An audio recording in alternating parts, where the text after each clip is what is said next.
अब मोदी की औकात ट्रंप और अमेरिका की नजर में एक अलगाववादी पन्नू से भी नीचे हो गई है।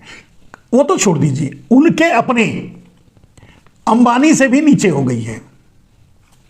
अंबानी को बुलाए, मोदी को नहीं बुलाए, क्योंकि अडानी को बुला नहीं सकते थे, इसलिए शायद अंदर से बात हुई होगी, मोदी ने इनकार कर दिया होगा या शर्त रखी होगी ट्रंप के सामने कि देखिए आप अडानी को बुलाएंगे तभी हम आएंगे। तो ट्रंप ने कहा होगा भाई तू भी बैठ और अडानी भी। अडानी तो वैसे भी जेल जाने का, वहां गया तो जेल में जाएगा, तो इसके लिए हम अडानी को बुला नहीं सकते, तो तेरे को भी नहीं बुलाते, छोड़ दिया। लंगोटिया आहार है, इस तरह से ही बात हुई होगी। लंगोटिया आहारों में इसी तरह से बात होती है मेरे ख्याल से। तो इस तरह इतना बड़ा डंका, अब इससे बड़ा कोई बड़ा उदाहरण नहीं दिया जा सकता कि नरेंद्र मोदी का कितना बड़ा डंका बज रहा है। और डंका और आगे बढ़ते हुए आपको पता होगा कि अमेरिका का विदेश सचिव, शायद सचिव, आपके जयशंकर प्रसाद यानी विदेश मंत्री को बुलाकर हड़का देता है, बोलता उठा ले जाओ इन कचरों को, इन घुसपैठियों को, नहीं तो जेल में ठूस दूंगा, या और जो भी कुछ कहा होगा। लेकिन इतना तो कहा ही होगा कि अपने घुसपैठियों को ले जाओ। मेरे दोस्त, अब भारत 18,000, 19,000, 20,000 जो भी घुसपैठिए हैं अमेरिका में भारत के, उनको निकाल कर फेंकने के लिए तैयार खड़ा है। और इसी लाज लिहाज के नाते जयशंकर ने खुद ही स्वीकार कर लिया कि ठीक है भाई, दे दीजिए, हम ले जाएंगे। अब उसकी तैयारियां भी चल रही हैं। लेकिन नरेंद्र मोदी ट्रंप का क्या जवाब देंगे? जितने भी अमेरिकन भारत में रहते हैं उन सबको तत्काल प्रभाव से, मतलब कहेंगे अमेरिका को कि आप ले जाओ अपने अमेरिकन को, या अमेरिका, मतलब भारत में भी घुसपैठिए बहुत से, करोड़ों की संख्या में मोदी कहते हैं, तो करोड़ों की संख्या में घुसपैठिए हैं। उनमें अमेरिकन कितने होंगे? और उनको निकाल कर बाहर फेंकने, अमेरिका को भी बुलाकर, अमेरिका के विदेश मंत्री को नहीं तो ट्रंप को सीधे बुलाकर नरेंद्र मोदी बात करेंगे कि भाई अपने अमेरिकन को ले जाओ, मुझे नहीं चाहिए आपके अमेरिकन, ये घुसपैठिए हैं। ये बात मैं इसलिए कह रहा हूं, यह आप भी जानते हैं और हम भी जानते हैं, कोई अमेरिकन इंडिया में आकर रहना नहीं चाहेगा, क्योंकि इंडिया में नरेंद्र मोदी प्रधानमंत्री हैं। उससे पहले तो शायद रहने की या बाद में रहने की कोशिश करे, आए और जाए, लेकिन कम से कम उनके कार्यकाल में तो ऐसा नहीं होगा। उनके कार्यकाल में तो यह हुआ है कि 50%, जहां वो 10-12 साल राज भी किए हैं और बहुत बड़ा विकास भी किया है, वहां के लोग डोंकी बनकर, यानी घुसपैठिए बनकर अमेरिका या दूसरे देशों में जाकर बसे हैं अवैध तरीके से। आप समझिए, आप कह सकते हैं अवैध, लेकिन अमेरिका तो कह रहा है ये घुसपैठिए हैं, भारत भी कहता है। लेकिन अमेरिका और भारत के कहने में फर्क है। अमेरिका सीधे भारत के विदेश मंत्री को बुलाकर कहता है कि आपके घुसपैठिए हमारे यहां हैं, या जिनके डॉक्यूमेंटेशन नहीं है या जो भी है, हम इन पर कार्रवाई करेंगे, जेल में डालेंगे, नहीं तो यहां से ले जाओ। लेकिन भारत ऐसा नहीं कहता। चलिए, अब अमेरिकन भारत में नहीं होंगे, इंग्लैंड के भारत में नहीं होंगे, जर्मन, चीन, जापान के भारत में नहीं होंगे, कोई क्यों भारत में आएगा? भारत की ऐसी दशा है। लेकिन बांग्लादेश से तो हैं, जिसके नाम पर नरेंद्र मोदी वोट मांगते हैं, उनको तो बुलाकर नरेंद्र मोदी कह ही सकते थे, और 10-10 बार मिल बैठकर गलबहियां भी कर चुके हैं बांग्लादेश शेख हसीना से, उनको शरण भी दे चुके हैं बुरे वक्त में, वो छोड़िए। लेकिन कभी क्या नरेंद्र मोदी बांग्लादेश को बुलाकर बोले भाई अपने घुसपैठिए को ले जाओ, या मुझे नहीं चाहिए, या इनको मैं निकालूंगा? अपने यहां एनआरसी कर डाली, सीए कर डाला, कुछ नहीं निकला, कुछ नहीं किए। लेकिन उस देश के प्रमुख को बुलाकर यह नहीं बोल पाए कि आप अपने बांग्लादेश जैसे देश, जो अपने पड़ोसी में है, वो छोटा सा देश है, उसको नरेंद्र मोदी ये नहीं बोल पाए कि अपने घुसपैठिए अपने पास रखो। यह है नरेंद्र मोदी का डंका और उनकी हैसियत। गोदी मीडिया और मोदी भक्त चाहे जिस तरह से पेश करें, लेकिन यही तो हकीकत है ना कि अमेरिका में ट्रंप आते ही बुला करके बोल दिया कि अपने घुसपैठियों को ले जाओ। लेकिन नरेंद्र मोदी तो बांग्लादेश जैसे छोटे से देश से भी यह कहने की हिम्मत नहीं कर पाई कि अपने घुसपैठी ले जाओ। हां, घुसपैठियों के नाम पर भारत में वोट जरूर मांगा। यानी नरेंद्र मोदी भारत में किसी समस्या का समाधान नहीं चाहते, नहीं देते, नहीं ढूंढते। नरेंद्र मोदी इस समस्या को बनाए रखना चाहते हैं और उसका सिर्फ वोट में इस्तेमाल करना चाहते हैं। अगर उन्हें घुसपैठियों से तकलीफ होती, परेशानी होती, तो बुलाकर बोल सकते थे कि भाई अपने घुसपैठिए रखिए, मैं भेज रहा हूं, आप स्वीकार कीजिए, जैसे आज अमेरिका ने कर दिया। लंगोटिया यार बनने से, बराबर खड़ा होने से, हाथ पकड़ ऐसे करने से, या उनके लिए चुनाव प्रचार करने से, इस बार तो ट्रंप ने हाथ जोड़ लिया कि भाई तू मेरा नाम मत लेना, तूने नाम लिया, तू पनौती है, तूने नाम लिया, मैं गया। और इसीलिए शायद ट्रंप जीत गए, क्योंकि इस बार नरेंद्र मोदी प्रचार नहीं किए थे। भारत अलग देश है, भारत मूर्खों का देश है, भारत कायरों का देश है, भारत नासमझों का देश है। माफ कीजिएगा, हमारा भी भारत देश है। हम अपने ही देश के लिए ऐसी बात इसलिए कह रहे हैं क्योंकि ऐसा हुआ है। छोटे छोटे टुकड़े 2, 4, 10 लुटेरे आते हैं और इस भारत पर राज करके चले जाते हैं। हम कैसे गर्व से कह सकते हैं कि हम बहादुर हैं? बहादुर रहे हैं कुछ एक, जिनको हम नाम से जानते हैं। देश पूरा बहादुर नहीं है। अगर देश पूरा बहादुर होता, वीर होता, वीरों की धरती होती, तो कुछ घुसपैठिए जिन्हें थप्पड़ मारकर मारा जा सकता था, भगाया जा सकता था, वो यहां सालों साल राज, कई 100 साल राज करके चले गए। चाहे डच हो, चाहे फ्रांसीसी हो, चाहे अंग्रेज हो। इसलिए कहते हैं ये मूर्खों का देश है और ये कायरों का देश है। अपने पाप से, अपने कर्म से ही इतना डरता है ये देश, अपने कर्म से ही इतना डरता है कि पाप धोने नरक में डुबकी लगाने चला जाता है। प्रयाग कहने के लिए गंगा नदी है, लेकिन उस गंगा नदी को गंगा मां को कहते हैं, लेकिन इतना गंदा कर डाले हैं कि उसमें डुबकी लगाने का मतलब है कि हम समझते हैं 100 नरक से बदतर है।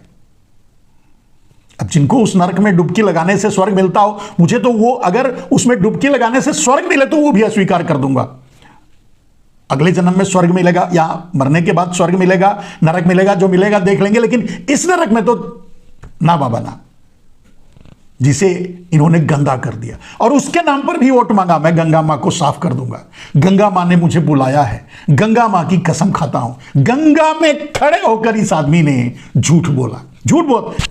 बोलते हैं नरेंद्र मोदी जब गंगा में खड़े बोलते हैं तो झूठ ही बोलते हैं। तो गंगा में खड़े हो, चाहे कहीं भी खड़े हो, चाहे वो राम मंदिर में खड़े हो, चाहे वो गंगा में खड़े हो, झूठ ही बोलना है तो बोलते ही हैं, हमेशा ही बोलते हैं मेरे दोस्त। बात ये नहीं है, बात ये है कि क्या, और उसी को बहुत बड़ा शेर, 56 इंच का सीना, न जाने क्या क्या भक्त और मीडिया प्रचार करती है। वो आदमी जो बांग्लादेश से ये नहीं कह सकता कि अपने घुसपैठियों को रख लो, आज उसके मुंह पे तमाचा मारते हुए, उसकी दोस्ती को धत्ता बताते हुए, उसके सारी डींगे जो हाँकता था नरेंद्र मोदी, उसको ठेंगा दिखाते हुए ट्रंप बुलाकर बोलता है अपने घुसपैठियों को ले जाओ, नहीं तो, अब नहीं तो के बारे में छोड़ दो।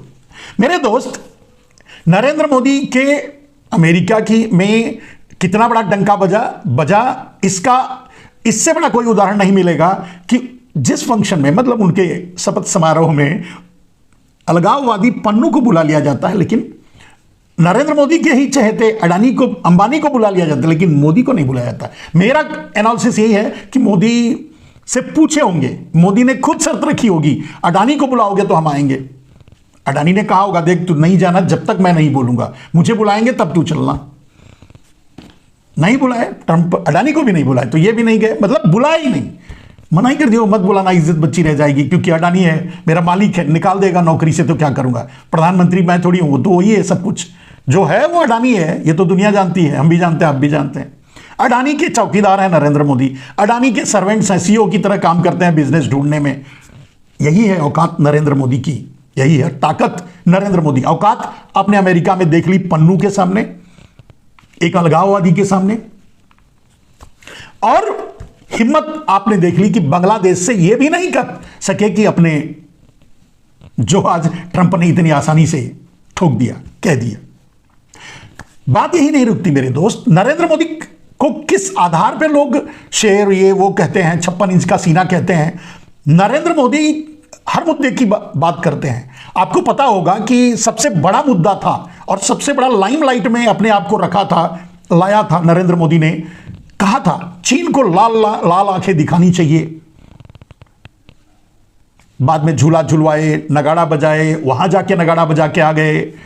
क्या क्या किया वो बाद की बात है, लेकिन पहले तो यही कहते थे ना लाल आंखें दिखाने की। हमारी सीमाओं में घुसपैठ कर लेता है चीन। लाल आंखें क्या, काली पीली आंख दिखाने के लिए तैयार नहीं है नरेंद्र मोदी। चीन का नाम लेने से ही डरते हैं, निकल जाएगी ऐसा लगता है। कहां नाम लेते हैं, एक पतिव्रता नारी की तरह। चीन का नाम नहीं लूंगा, अडानी का नाम,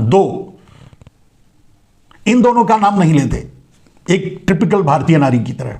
नाम नहीं लूंगा, नहीं लेते, आपने देखा। अब ऐसे आदमी को आप 56 इंच का सीना, शेर, पता नहीं क्या क्या कहोगे तो आप कह सकते हो मैं क्या कहूं। मैंने कहा जिस गुजरात का मॉडल पूरे देश को दिखा रहे थे, वहां के जितने भी डोंकी, जितने भी मतलब घुसपैठिए हैं दूसरे देशों में, 50% गुजराती हैं। अब अगर गुजरात का इतना ही विकास हुआ होता तो क्यों डोंकी बनते, आप खुद समझ लो। कितना गुजरात का विकास हुआ और कितना झूठ में आपको फंसा करके आपसे वोट मांगा गया। ऐसी बहुत सी समस्याएं हैं। चीन की बात मैंने की, आपने देखा अभी तक पहले तो मानने के लिए तैयार नहीं, अब तो मानने के लिए भी तैयार हो गए। क्या करें, जब अंतर्राष्ट्रीय मीडिया में पोल खुल जाती है तो मानना ही पड़ता है। अंतर्राष्ट्रीय स्तर पर अडानी चोर साबित हो चुके हैं, डाकू साबित हो चुके हैं। मोदी मानने के लिए तैयार नहीं, मानेंगे आगे चल करके। और ऐसा नहीं है कि मोदी नहीं मानते, मोदी मानते हैं। मोदी खुद मन से ये बोल चुके हैं अडानी डाकू है, अंबानी डाकू है। अब बोलो कैसे, आपने नहीं सुना होगा। मतलब क्या है, आप समझने की कोशिश कीजिए मेरे दोस्त। नरेंद्र मोदी ने कहा कि टंपो भर भर के कांग्रेस को काला धन अडानी और अंबानी पहुंचा रहे हैं, इसके लिए उनका नाम नहीं ले रहे हैं। राइट, अपने ही समय में 10 साल का शासन करने के बाद, यानी काले धन का पोषक, काले धन का पोषण नरेंद्र मोदी ही करते हैं। नरेंद्र मोदी को पता है अडानी अंबानी के पास काला धन है, यानी शेयर होल्डर है। बात तो यही सच है ना। और इसका मतलब यह होता है कि अडानी चोर है, अडानी डाकू है, अडानी ब्लैक मनी होल्डर्स है, अंबानी भी वही है। यह नरेंद्र मोदी ने खुद ही स्वीकार किया, खुद ही कहा, लेकिन उसको गोदी मीडिया ने नहीं दिखाया, बात अलग है। उसका अर्थ क्या लिया छोड़ दीजिए, सच तो यही है ना। मोदी ने अपने मुंह से उन्हें चोर कहा है। अब वो उनका क्या किए उसके बाद पता नहीं, लेकिन कहा तो है। लेकिन अब कहा मतलब यह है, काले धन का मुद्दा लेके आए, उसके नाम पर वोट मांगा, भूल गए, काले धन को अंडरग्राउंड कर दिया, दबा के हिस्सेदारी लेकर दबाकर रख दिया, अडानी को दे दिया। महंगाई पर इतनी लंबी चौड़ी डींगे हाँकते रहे। महंगाई का समाधान क्या दिया? महंगाई का समाधान यह दिया कि महंगाई मात्र जमाखोरी से होती है। चलिए पेट्रोल डीजल की महंगाई की बात करें तो पेट्रोल डीजल की महंगाई भी उसी तरह से मुनाफाखोरों के कारण होती है। नरेंद्र मोदी आए, महंगाई का, पेट्रोल डीजल की महंगाई का समाधान यह दिया कि पूरा मतलब उसे बाजार के हवाले, यानी मुनाफाखोरों के हवाले कर दिया। अब तुम मरो, वोट दे दिया, मैं प्रधानमंत्री बन गया, अब महंगाई, पेट्रोल डीजल की महंगाई तुम निपट लो मुनाफाखोरों से। वही उन्होंने सारे मामले में, महंगाई के मामले में किया। और हद तो तब कर दी जब महंगाई का एक सबसे बड़ा कारण होता है, मैंने कहा जमाखोरी और मुनाफाखोरी, और सबसे बड़ा महंगाई का मूल कारण होता है जमाखोरी। ठीक है, जमाखोरी के नाते ही महंगाई होती है, यह जग विदित है और सारी दुनिया में यही बात सत्य है इकोनॉमिकली। लेकिन नरेंद्र मोदी ने जमाखोरी का लाइसेंस अडानी को देने के लिए 3 कानून लेके आ गए, किसान बिल, जिसके लिए 750 किसानों ने अपनी जान गंवाई। झूठ बोला, क्या क्या किया वो जानते हैं, उस पर नहीं जाएंगे, वीडियो लंबा होगा। मेरे दोस्त, समाधान की जगह नरेंद्र मोदी का यह है कि अगर आप सर दर्द का समस्या लेके जाएंगे तो आपकी गर्दन काट देंगे। अगर हाथ में कहीं कुछ प्रॉब्लम रहेगा तो आपका हाथ निकलवा देंगे। आपका छत टपकता रहेगा, नरेंद्र मोदी के पास जाओगे समस्या लेकर तो आपके बुलडोजर चलवा देंगे। नरेंद्र मोदी समस्या का समाधान ऐसे ही करते हैं। 2 करोड़ नौकरी देने की बात करके आए थे, सारी नौकरी ही खत्म कर दी। लो, आरक्षण के लिए कहते हैं मैं जब तक रहूंगा तब तक आरक्षण रहेगा, मेरे जीते जी नहीं हो सकता ये, लेकिन आरक्षण के लिए जगह ही नहीं बची है। जहां जैसे मान लीजिए सरकारी नौकरियों में आरक्षण मिल सकता है, वहीं मिलता था, प्राइवेट में तो मिलता नहीं था। तो सारी गवर्नमेंट कंपनियों को, गवर्नमेंट ऑर्गेनाइजेशन को, पीएसयू को, सबको उठाकर अडानी को दे दिया, बेच डाला। अब मांगो आरक्षण, लेके बैठो आरक्षण, परसेंटेज आप गिनते रहो कितना परसेंट में हूं, नौकरी ही नहीं रहेगी, नौकरी ही नहीं मिलेगी, आरक्षण की बात ही भूल जाओ। यह है नरेंद्र मोदी का समाधान। बेरोजगारी और लड़के युवा तैयार होकर के सेना में जाया करते थे, वहां भी 5 साल की वॉचमैनी में बदल दिया, सेना को ही ठेके पर दे दिया। समझ सकते हैं ठेके की सेना कितना लड़ेगी? 5 साल का वॉचमैन कितना लड़ेगा देश के लिए, आप खुद ही अंदाजा लगा लीजिए। और किस जिगर से लड़ेगा, क्या सोच के लड़ेगा, या अंदाजा लगा सकते हैं। यानी वहां भी बर्बाद कर दिया। जिन जिन मुद्दों पर बात करके, काले धन की बात मैंने बोल ही चुका, काले धन की बात करके आए थे, काले धन को राष्ट्रीय संपत्ति घोषित करेंगे, वो तो छोड़ दीजिए, अंडरग्राउंड करके सारा दबा के बैठ गए। अब नाम नहीं लेते, 15-20 लाख देने की बात। महंगाई, बेरोजगारी, गरीबी, भूखमरी, शिक्षा और स्वास्थ्य भी वही हाल है। स्कूल्स बंद हो रहे हैं, जहां भारतीय जनता पार्टी की सरकार है वहां सारे स्कूलों में ताले लगाए जा रहे हैं, क्योंकि वो चाहते हैं कि बच्चे हमारे उनके मित्रों के स्कूल्स में जाएं। अगला मिशन क्या होगा अडानी अंबानी का? सारे स्कूल्स कैप्चर कर लेंगे वो और स्कूल चलाएंगे। भाई दुकान जो होती है, एक विषाद माने की दुकान, किराने की दुकान आपके आसपास रहती थी, दिखाई देती थी, उससे लोगों को, एक दुकान से वहां कई लोगों को काम मिलता था और न जाने कितने लोगों का लोग अपने परिवार को उसी के बल पे चलाते थे। मॉल्स, अडानी अंबानी, आप देख रहे हैं धीरे धीरे छोटे बिजनेस, व्यापार सब कुछ खत्म होते जा रहे हैं, बंद होते जा रहे हैं। उत्पादन पूरी तरह से तबाह कर दिया नरेंद्र मोदी ने चीन की दोस्ती में, जिसको लाल आंख दिखाने की बात कर रहे थे, उसी तो से सौदा करके प्रधानमंत्री बने थे। तो चीन की दोस्ती में सारा प्रोडक्शन बंद कर दिया। भारत में जो भी आता है चीन से ही माल बनाया आता है। पेन ले लो, किताब ले लो, कॉपी ले लो, ये ले लो, जो भी ले लो, सब कुछ बनाया माल आता है। जो कुछ यहां अडानी अंबानी अपना सील मुहर लगा करके आपको देते भी हैं, वो भी चीन से ही मंगा के सिर्फ सील लगा के देते हैं। वहां से भी काम खत्म। जहां करोड़ों मजदूर फैक्ट्रियों में, मिलों में काम किया करते थे, वो अपने घर चले गए कोरोना के डर से। बाद में किसी को नहीं बुलाया गया, गिने चुने लोगों को बुलाकर रख लिया गया बस।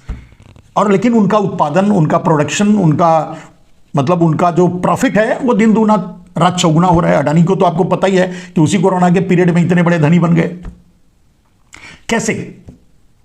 कहने का मतलब यह है कि अब सीधी सी बात है, चाइना से माल लाएगा, सील लगेगा, यहां बेचेंगे, मार्केटिंग के लिए, उसको असेसमेंट के लिए और इन सब चीजों के लिए आदमी चाहिए, बस उतना रख लिए, बाकी मजदूर की जरूरत ही नहीं है। प्रोडक्शन ही नहीं है तो मजदूर क्या। और जब भारत में उत्पादन ही नहीं होगा तो जीडीपी कहां जाएगी, आप खुद अंदाजा लगा लो। अब जब बाहर से ही माल खरीद करके ला करके भारत में बेचा जाएगा तो डॉलर डेफिसिट की समस्या कैसे खत्म होगी? रुपए का अवमूल्यन होता रहेगा।